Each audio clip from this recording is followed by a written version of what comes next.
আসসালামু আলাইকুম, কেমন আছেন সবাই? আশা করি আল্লাহর অশেষ রহমতে সবাই ভালো আছেন। আলহামদুলিল্লাহ, আমিও ভালো আছি। শানুস পাকের ঘরে সবাইকে আরও একবার ওয়েলকাম জানাচ্ছি নতুন আরও একটি রেসিপি দেখার জন্য।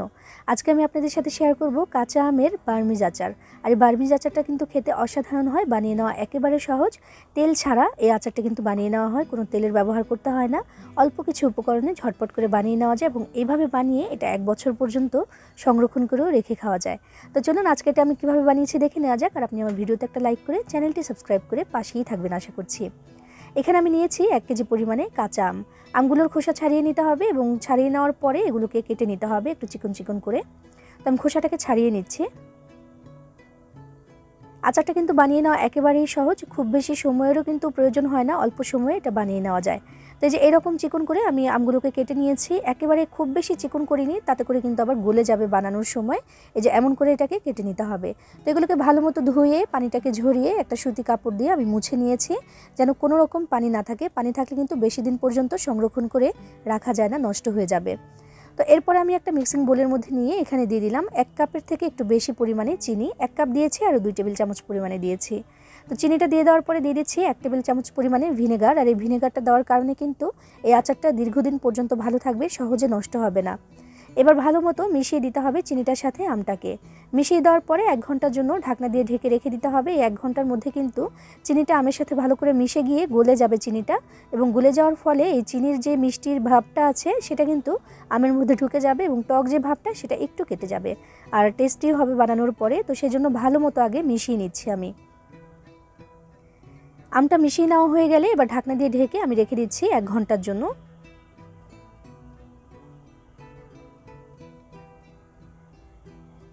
একটা পাশে এটাকে রেখে দিচ্ছি। আর এদিকে আমি নিয়ে নিয়েছি একটা প্যান। বিসমিল্লাহির রহমানির রহিম। এই প্যানের মধ্যে আমি দিয়ে দিচ্ছি 1 টেবিল চামচ পরিমাণে 5 ফোড়ন। এই 5 ফোড়নটাকে একটু হালকা হাতে নেড়ে সুন্দর করে ভেজে নিতে হবে, বা শুকনো খোলা একটু টেলে নিতে হবে।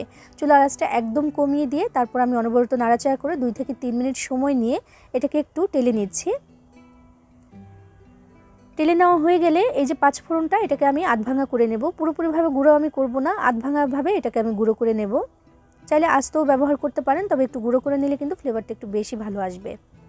কালারটা একটু গাঢ় হয়ে গেছে, বোঝা যাচ্ছে যে ভাজা হয়ে গেছে। চুলা থেকে আমি নামিয়ে নিলাম আধ ভাঙা করার জন্য।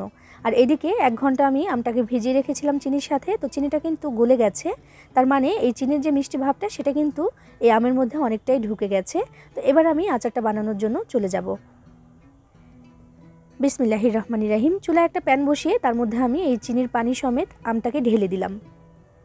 এরপর এখানে আমি দিয়ে দিচ্ছি আধা চা চামচ পরিমাণে সাদা লবণ, আর 1 চামচের 3 ভাগের 1 ভাগ পরিমাণে দিয়েছি বিট লবণ। এরপর দিয়ে দিচ্ছি আমি আধা চা চামচের থেকে একটু কম পরিমাণে লাল মরিচের গুঁড়া আর 1 চিমটি পরিমাণে হলুদের গুঁড়া। হলুদের গুঁড়াটা দেওয়ার কারণে কালারটা কিন্তু একটু সুন্দর আসবে, আর মরিচের গুঁড়াটাও কিন্তু সুন্দর একটা লাল ভাব আসবে আর একটু ঝালঝালও হবে, যদিও পরে আবার চিলি ফ্লেক্স ব্যবহার করব এখানে আমি। এবার একসাথে সব কিছু নেড়ে চেড়ে আমি মিশিয়ে দিচ্ছি। চুলার আঁচটা কিন্তু মিডিয়ামে রেখে আমটাকে বানিয়ে নিতে হবে। ভালো করে নেড়ে চেড়ে মিশিয়ে দিচ্ছি আমি।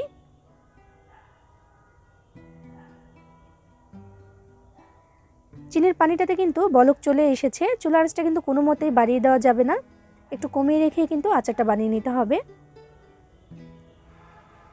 4 থেকে 5 মিনিট নাড়াচাড়া করার পরে কিন্তু আমটা সেদ্ধ হতে শুরু করবে। বারবার করে একটু নাড়াচাড়া করে দিচ্ছি আর একটু মেলে মেলে দিচ্ছি যেন আমগুলো ভালো মতো সেদ্ধ হতে পারে। তো দেখুন 4 থেকে 5 মিনিট পরে এই যে আমগুলো একটু স্বচ্ছ হয়ে এসেছে। এখন দেখে কিন্তু বোঝাই যাচ্ছে যে এটা সেদ্ধ হতে শুরু করে দিয়েছে। যে দেখুন অনেকটাই স্বচ্ছ হয়ে এসেছে, দেখলেই বোঝা যাবে যেটা এখন সেদ্ধ হতে শুরু করে দিয়েছে। তখন কিন্তু এটাকে আলতো হাতে নাড়াচাড়া করতে হবে। এখন কিন্তু আর খুব বেশি জোরে নাড়াচাড়া করা যাবে না, এতে করে আমটা কিন্তু ভেঙে চুরে যেতে পারে। যেহেতু সেদ্ধ হতে শুরু করে দিয়েছে তাই নরম হয়ে যাবে, আর এটা কিন্তু ভেঙে চুরেও যাবে। এজন্য বারবার করে নাড়াচাড়া করব আমি আলতো হাতে। বেশ খানিকক্ষণ পরে দেখুন আমি বারবার করে নাড়াচাড়া করে দিয়েছি, আর বেশ খানিকক্ষণ পরে যে এমন হয়েছে চিনিটা কিন্তু একদম শুকিয়ে যাচ্ছে দেখুন, আর কালারটা আরও ঘন হয়ে এসেছে, তার কারণ এটা কিন্তু ক্যারামেলের মতো হয়ে এসেছে। এই পর্যায়ে যখন অল্প অল্প এরকম ঝোলের মতো দেখা যাচ্ছে, তখন আমি সেই ভাজা মশলাটা পাঁচফোড়ন সেটা দিয়ে দিলাম 1 টেবিল চামচ পরিমাণে, আর 1 টেবিল চামচ পরিমাণে চিলি ফ্লেক্স দিয়ে দিয়েছি এখানে। ঝালের পরিমাণটা যার যার পছন্দ মতো দিতে পারেন, তবে এই যে আচারটা এটা কিন্তু টক মিষ্টি ঝাল হয় আর খেতে অসাধারণ হয়, তো সেজন্য ঝালের পরিমাণটা আমি সেই হিসেবেই দিয়েছি এখানে।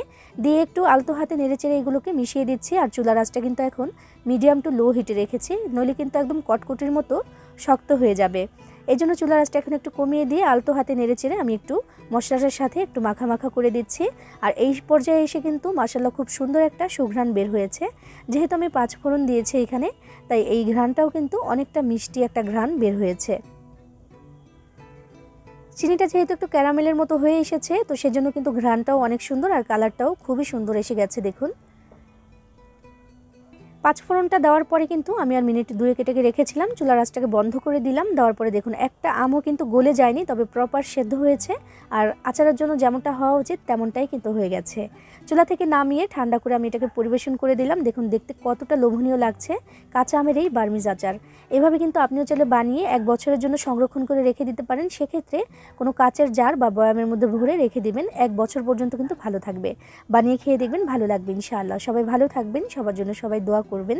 আল্লাহ হাফেজ।